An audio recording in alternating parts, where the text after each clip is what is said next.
Bismillahirrahmanirrahim. Assalamualaikum warahmatullahi wabarakatuh. Asyhadu an la ilaha illallah wahdahu la syarikalah wa asyhadu anna Muhammadan abduhu wa rasuluh.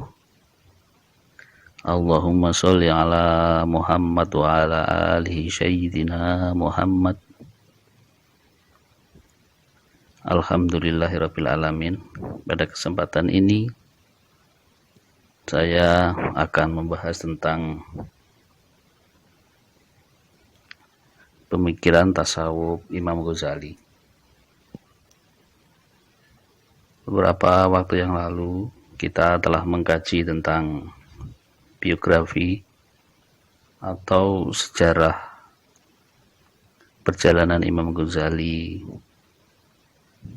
dalam menimba ilmu pengetahuan dan ilmu tasawuf.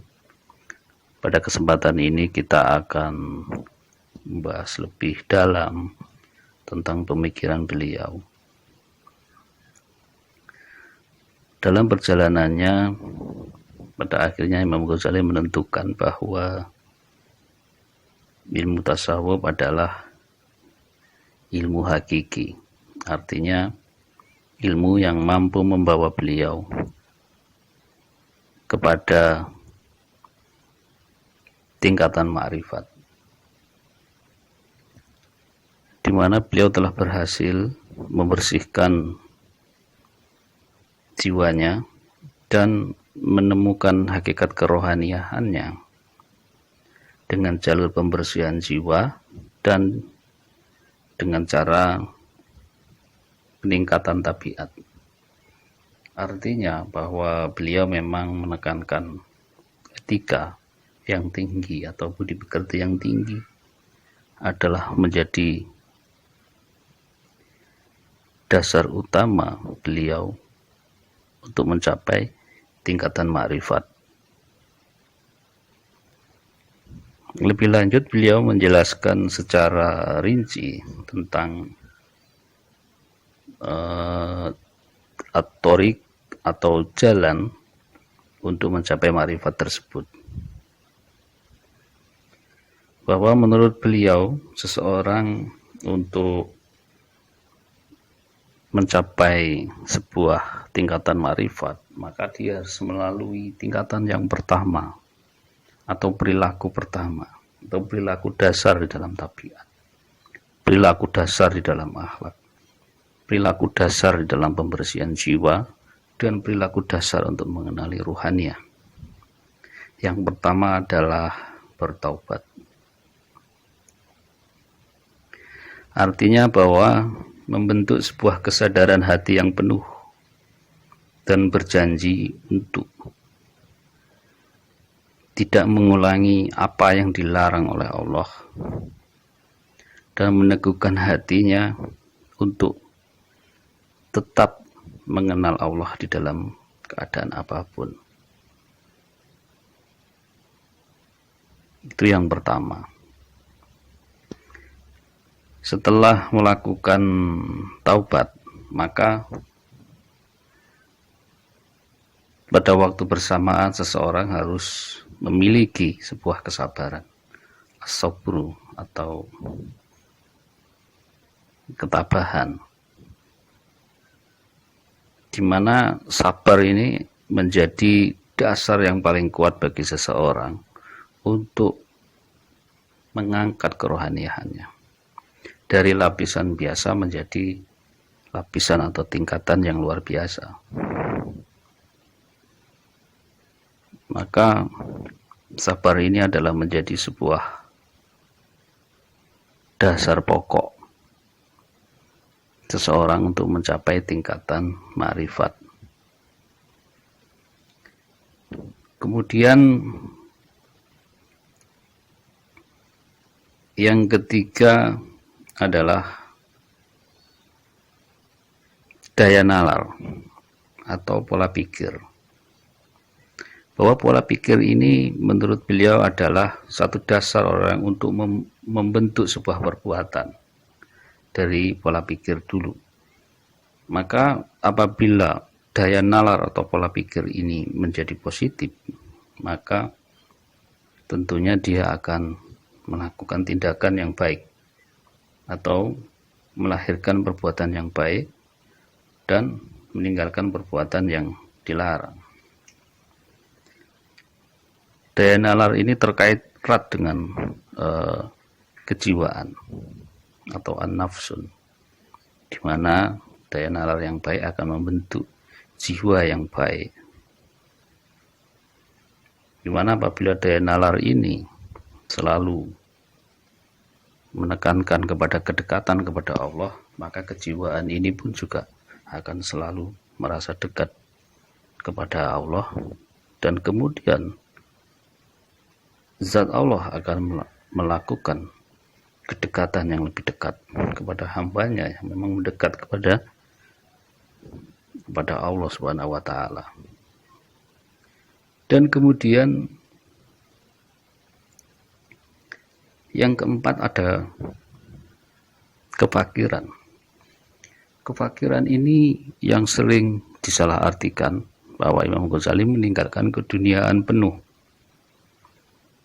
Pada dasarnya tidak selalu demikian, bahwa kefakiran memang meninggalkan sebuah materi keduniaan, tetapi menggunakannya dalam kapasitas yang dibutuhkan. Imam Ghazali memang memberikan contoh pernah berkhalwah, meninggalkan keduniawian secara totalitas. Kemudian beliau masuk ke dalam hutan dan melakukan khalwah, menyepi dalam waktu yang cukup lama. Kemudian beliau berhasil menuliskan pengalaman spiritualnya dalam bentuk tulisan, yaitu buku Ihya Ulumuddin, yang insya Allah pada kesempatan lain akan kita bahas secara khusus. Bahwa menurut Imam Ghazali memang kefakiran ini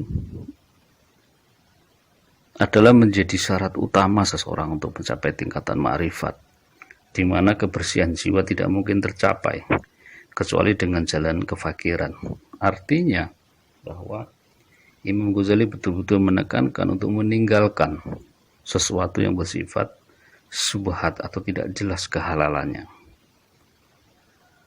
Maka beliau memberikan contoh makanan-makanan atau minuman yang sifatnya masih syubhat, maka sebaiknya ditinggalkan. Itu pesan beliau bagi para salik yang ingin mencapai tingkatan ma'rifat. Maka meninggalkan sesuatu yang syubhat ini adalah jadi sebuah keharusan.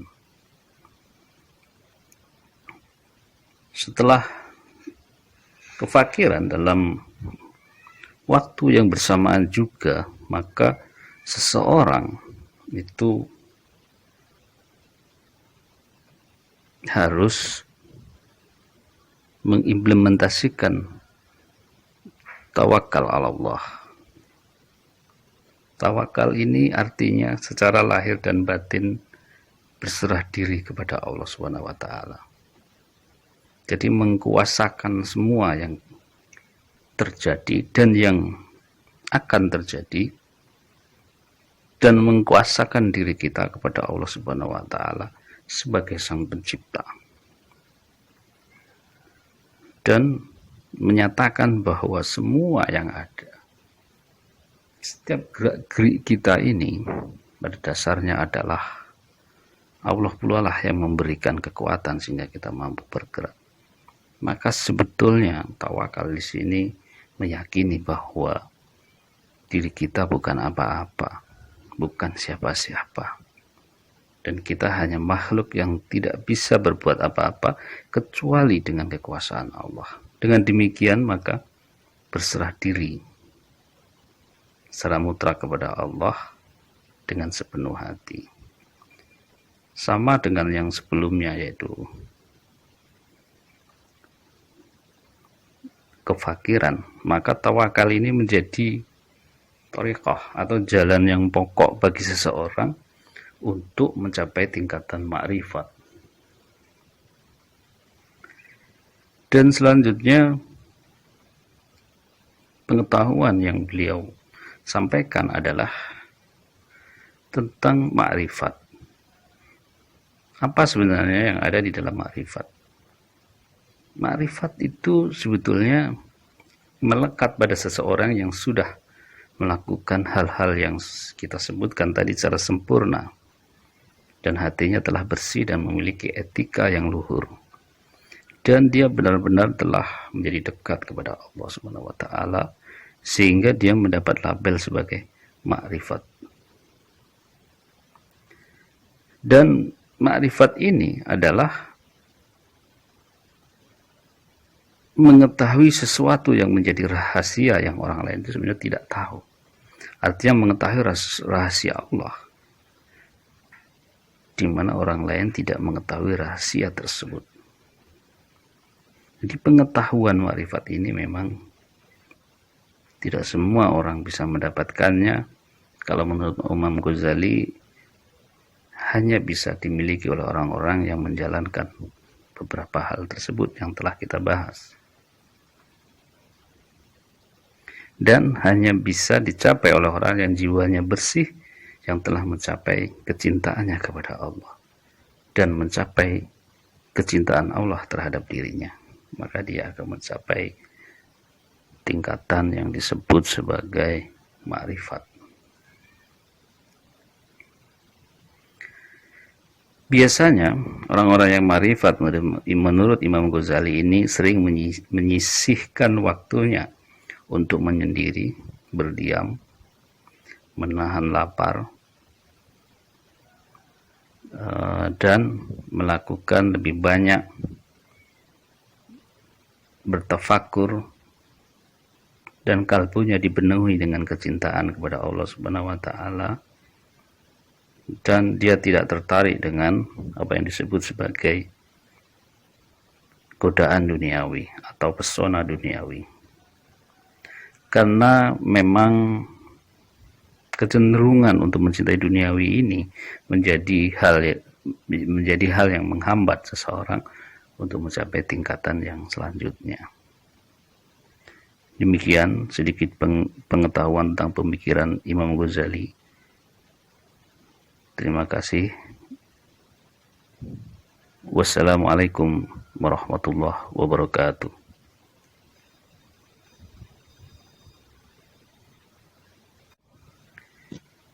Bismillahirrahmanirrahim.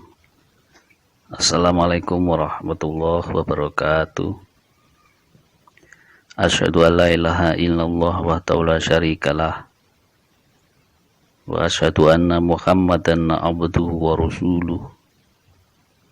Allahumma sholli ala Muhammad wa ala alihi sayyidina Muhammad. Alhamdulillahirabbil alamin. Pada kesempatan ini saya akan membahas tentang pemikiran tasawuf Imam Ghazali. Beberapa waktu yang lalu kita telah mengkaji tentang biografi atau sejarah perjalanan Imam Ghazali dalam menimba ilmu pengetahuan dan ilmu tasawuf.